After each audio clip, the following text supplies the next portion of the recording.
Sir मुझे ये जानना है कि सर क्या हम लोग को लाइफ में नहीं करना चाहिए जिससे हम लोग को डाउनफॉल हो सकता है? क्या नहीं ऐसा क्या है जो नहीं करना चाहिए? तो कितने चाहते हैं ये हो आज के सेशन का टॉपिक इंटरेस्टिंग है, बिकॉज आज से पहले मैंने ऐसा कभी कुछ सोचा भी नहीं है, ना ऐसा कभी कोई टॉपिक किया है कि ऐसा क्या है जो हमें लाइफ में नहीं करना चाहिए। चाहे आप मेल हो, चाहे फीमेल हो, चाहे जॉब करते हो, चाहे बिजनेस करते हो, चाहे स्टूडेंट हो, कोई भी हो, लाइफ में किसी भी स्टेज पर हो, ऐसा क्या है जो हमें नहीं करना चाहिए?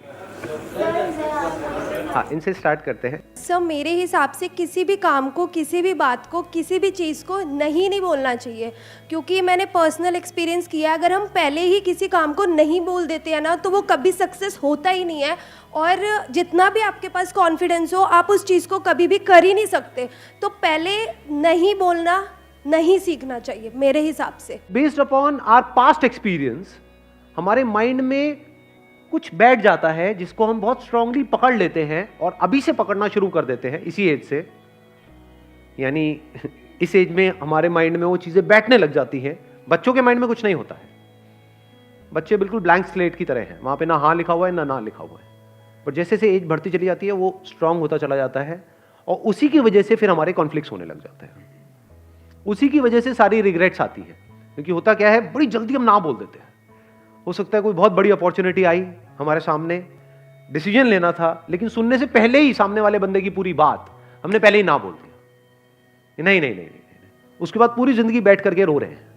अपने घर में आपने ये चीज़ों को ऑब्जर्व किया होगा, अपने दादा को, नाना को कभी ये डायलॉग कहते हुए सुना है कि उस टाइम पे मेरे को मौका मिला था, अगर मैंने वो कर लिया होता तो आज मैं पता नहीं कहां होता, उस टाइम पे ये घर ना लेके वो कोने वाला घर ले लिया होता तो मैं पता नहीं कहां होता। पूछो क्यों नहीं लिया? क्योंकि जैसी वो अपॉर्चुनिटी आई तो उन्होंने पहले ही, सुनने से पहले ही, समझने से पहले ही ना बोल दिया। किसी और ने हाँ बोल दिया, जिसने हाँ बोला वो आगे निकल गया, जिसने ना बोला वो पीछे रह गया। तो अपनी लाइफ में कभी भी ये हाँ और ना को स्ट्रांग मत होने दो। अगर आप मेरे भी सेशंस को ध्यान से कभी सुनोगे ना या ऑब्जर्व करोगे, आपको एक क्लियर स्टैंड नहीं मिलेगा। और इसमें वो लोग जिनका माइंड बिल्कुल ही कॉन्क्रीट है, पत्थर के जैसा है। माइंड ना दो तरीके के होते हैं, 90% से ज्यादा लोगों का जो माइंड है वो पत्थर के जैसा है, उसमें सब कुछ पहले से ही फिक्स्ड है और कुछ नया अंदर जाने के लिए जगह ही नहीं है। उस माइंड में जो पहले से फिक्स्ड है उससे मिलता जुलता कोई बंदा कोई बात करेगा, जैसे मैं कोई बात करूंगा तो कहेंगे हाँ बहुत बढ़िया बहुत बढ़िया बहुत बढ़िया, ये तो वैसे ही सोचता है बिल्कुल जैसे मैं सोचता हूं।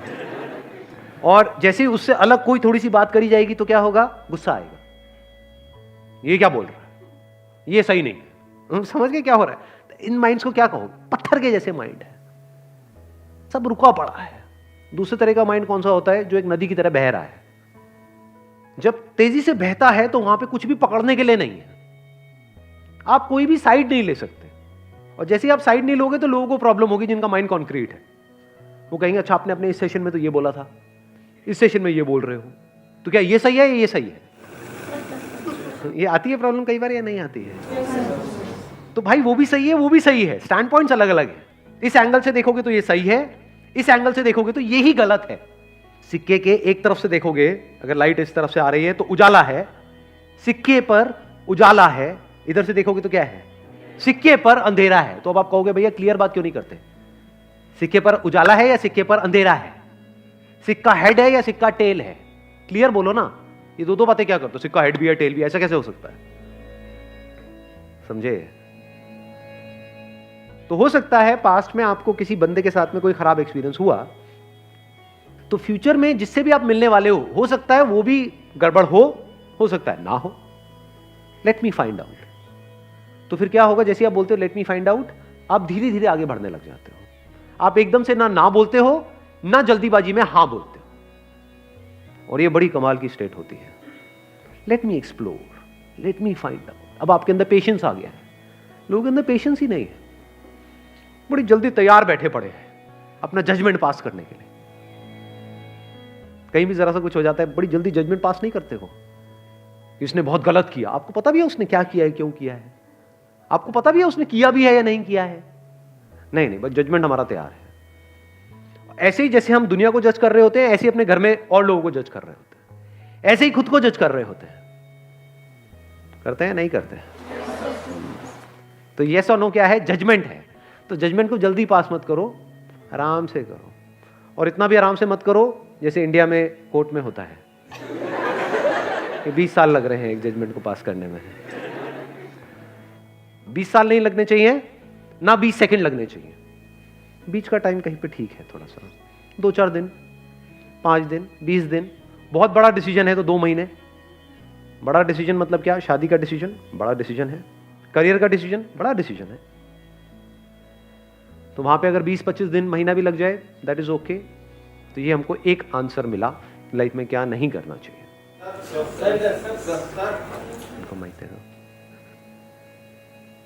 एक्चुअली सर मेरे को लगता है कि हमें हमारे ऊपर पर्सनली सेल्फ डाउट नहीं होना चाहिए कोई भी काम करने से पहले।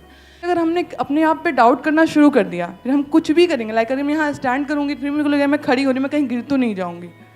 सो मुझे लग रहा है कि वो डाउट नहीं करना चाहिए अपने आप पे। हमें अपने ऊपर डाउट होने लग जाता है कि मैं ये कर भी पाऊंगा या नहीं कर पाऊंगा। तो अब ये बड़ा अच्छा पॉइंट है, ये ख़त्म कैसे हो? ये जो सेल्फ डाउट है ये एक बहुत बड़ी प्रॉब्लम है, क्योंकि अगर आपको अपने ऊपर ज़रूरत से ज़्यादा डाउट होने लग जाए, मैं इसको बोल सकता हूँ excess of everything is bad. Doubt हमारे माइंड में इस तरीके से आ रहा है कि मैं ये काम करूँ या ना करूँ, ठीक है, होना चाहिए। मैं इस बंदे पे ट्रस्ट करूँ या ना करूँ, होना चाहिए। कोई बंदा आकर के बोल रहा है कि हाँ मेरे को पैसा दे दे, 1 साल में तेरा डबल करवा दूंगा, तो वहाँ पर डाउट होना चाहिए कि ये बंदा फ्रॉड है। तो अब अगर ये सेल्फ डाउट आपको हेल्प कर रहा है तब तो बहुत बढ़िया है। अगर इस सेल्फ डाउट की वजह से आप अटक गए हो लाइफ में, ये सेल्फ डाउट इतना ज्यादा बढ़ गया है कि आपने अपने हथियार ही डाल दिए हैं, कि आप कह रहे हो कि नहीं अब तो कुछ हो ही नहीं सकता, मैं तो कुछ कर ही नहीं सकती, मैं तो कुछ कर ही नहीं सकता, मेरे तो कुछ बस का ही नहीं। हाँ वो सब कुछ कर सकता है, वो अलग मिट्टी का बना हुआ है, मैं नहीं कर सकता। ये आने लग जाता है, नहीं आता है। इससे कैसे बचे? अंदर तक आपको ये पता होना चाहिए, अंदर तक, कि आप में, मुझ में, किसी में भी कोई फर्क नहीं है। Brain is brain, body is body. Brain is not your brain और माई ब्रेन। इस सच को देख पा रहे हो? सिर्फ ब्रेन में जो इंफॉर्मेशन पड़ी है वो अलग अलग है, बट जो ब्रेन है, जिस तरह से ब्रेन काम कर रही है, दैट इज सेम। उसमें इंफॉर्मेशन अलग अलग है। तो हार्डवेयर इज सेम, आंखें सेम है, शेप अलग अलग हो सकती है, बट जिस तरह से वो काम कर रही है, जैसे 2 कैमरास हैं अलग अलग कंपनीज के, तो बाहर से दिखने में अलग अलग हो सकते हैं, ब्रांड अलग अलग हो सकता है, पर जिस तरह से वो काम कर रहा है वो सेम है। जिस तरह से लाइट पड़ती है, मिरर पे जाती है, ये होता है, रिफ्लेक्ट करता है, फिर वो इमेज को कैप्चर कर, वो सेम है, वो अलग अलग नहीं है। ऐसे ही जब इस सच को आप देख लेते हो, यू, मी और anybody, we as in humans, we are all same. Your brain is not similar to Einstein's brain, it is same. तो एक एनर्जी आती है अंदर से। अब अपना अपने आप को अंडर एस्टिमेट करते हो ना ओवर एस्टिमेट करते हो, क्योंकि ओवर एस्टिमेट भी जो खच्चर करते हैं उनके भी माइंड में ये बैठा होता है मेरी ब्रेन तो पता नहीं क्या है, आई एम तो जीनियस। वो भी खच्चर है, जीनियस खच्चर है वो। हाँ। और एक है जो बेवकूफ खच्चर है, वो क्या कह रहा है कि नहीं नहीं मेरी ब्रेन में ही कुछ कमी है, नहीं मेरे में कुछ कमी है। मेरे में मतलब क्या? अलग तरह की इंफॉर्मेशन अंदर डाल दो, वो अलग तरह से काम करने लग जाएगी ब्रेन। सिंपल है। जैसे कभी ऐसा हो जाता है कि जब लाइफ में मूड बहुत खराब होता है, यानी एक तरह के थॉट्स अंदर चल रहे हैं, एक तरह की इंफॉर्मेशन अंदर प्ले होती चली जा रही है ब्रेन पे, एकदम से आपने मेरा कोई सेशन देखा या कोई बुक पढ़ी या किसी और का कोई सेशन देखा, एकदम से सब कुछ बदल गया। तो क्या बदला है वहां पर? क्या ब्रेन बदल गई है? हार्डवेयर बदला है, सॉफ्टवेयर ही तो बदला है, इंफॉर्मेशन ही तो बदली है। पहले अपने अंदर ही अंदर कुछ और बोल रहे थे, अब कुछ और बोल रहे हो। आया समझ में? नहीं आया कुछ? अब कहां पे है सेल्फ डाउट बताओ? अब यहां पे ना तो इंफीरियरिटी कॉम्प्लेक्स है हमारे अंदर, ना सुपीरियरिटी कॉम्प्लेक्स है, कुछ भी नहीं है। मतलब मेरी ब्रेन और आइंस्टाइन की ब्रेन सेम है, आपकी ब्रेन और किसी की भी, any person you name it, जो भी पास्ट में हुआ या अभी है या होने वाला है, सेम है, कोई फर्क नहीं है। इसको सिर्फ ढंग से यूज करना है, समझदारी से यूज करना है, बस, और कुछ नहीं है। इनको देना माइक जरा। हाँ पीछे। मैं बस ये कहना चाहता हूँ कि हमें अपनी जड़ों को नहीं भूलना चाहिए, अपने पेरेंट्स, उनके एक्सपीरियंसेस। बहुत अच्छा पॉइंट इन्होंने बोला है कि हमको अपनी जड़ों को कभी नहीं भूलना चाहिए। देखो एक पेड़ है, किस बेस पे डिसाइड होता है कि वो पेड़ कितना बड़ा हो सकता है? उसकी जड़ें कितनी अंदर तक है। तो अगर हमको ऊपर बढ़ना है, ऊपर मतलब आप कह सकते हो बाहर इस दुनिया में अगर बढ़ना है, तो अंदर जड़ें उतनी ही स्ट्रांग होनी चाहिए। अगर अपनी रूट्स को हमने छोड़ दिया और ऊपर बढ़ने की कोशिश कर रहे हैं तो गिर जाएंगे। थोड़ा सा आंधी तूफान आएगा, दिखेंगे भी नहीं कहां गए। तो हमें क्या नहीं करना चाहिए, कभी भी अपने माँ बाप की डिसरिस्पेक्ट नहीं करनी चाहिए किसी भी हालत में। अपने माँ बाप के बारे में कुछ बुरा सोचना तक नहीं चाहिए, करना तो बहुत दूर की बात है। और कुछ लोग थोड़ा बहुत पैसों के चक्कर में पता नहीं क्या क्या कर रहे हैं। किसके साथ? अपने माँ बाप के साथ। कौन है माँ बाप? आपकी जड़ें हैं। और सोचो, आपको एक मजेदार बात बता देता हूं कि जो बंदा, अगर आपको पहचानना हो ना कि वो बंदा कैसा है, कि उस बंदे के साथ उस पर भरोसा करना चाहिए नहीं करना चाहिए, तो उस बंदे को ये देखो कि वो अपने माँ बाप के साथ कैसे बिहेव करता है। उसने अपने माँ बाप के साथ क्या किया।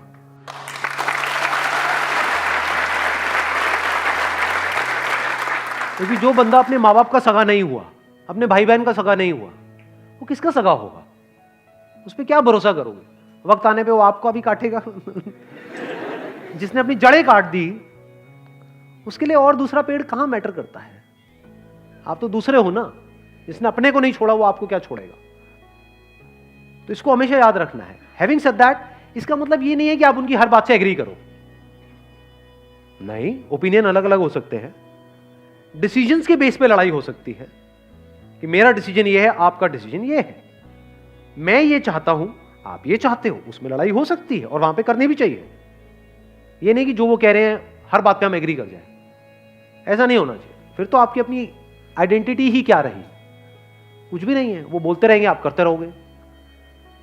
तो रिस्पेक्ट अलग चीज है और डिफरेंस ऑफ ओपिनियन अलग चीज है। तो इसको मिक्स मत करना। बिकॉज मेरे को पता है मेरी ये बात सुनते ही लोग क्या बोलेंगे कि हाँ, मेरे माँ बाप, अब आप जो कहोगे मैं वही करूंगा। वो कहेंगे बढ़िया, यही तो हमें चाहिए था। ऐसे ही तो चाहिए हमें कि बेटा चल, अब तुझे ये करना है, तुझे ये करना है, तुझे ये करना है, इतने बजे उठना है, इतने बजे सोना है, इतने बजे यहाँ जाना है, वहां जाना है, ये होगा वो होगा, ये सारा कुछ। तुमसे लड़ लो। जहां पे अपनापन होता है वहीं पे लड़ाई होती है। अनजान से कौन लड़ता है कभी यहाँ पे अनजान में आपस में अभी कोई लड़ाई हुई है आकर के? तू मुझे पसंद नहीं है, भाड़ किया किसी ने ऐसा आपस में? हाँ, नहीं किया। क्यों नहीं किया? क्योंकि अनजान है। क्या अपने अपने घर चले जाना है सबको इस सेशन के बाद में? किससे किसको क्या लेना देना है? अपनों से ही तो लड़ाई होती है, अपनी बीवी से, अपने पति से, अपने माँ बाप से। तो लड़ो, लड़ने में कोई बुराई नहीं है। अपनेपन से लड़ो। ऐसे लड़ो कि भाई लड़ेंगे, मरेंगे, कटेंगे, जो मर्जी करेंगे, अलग नहीं हो, रहेंगे साथ में।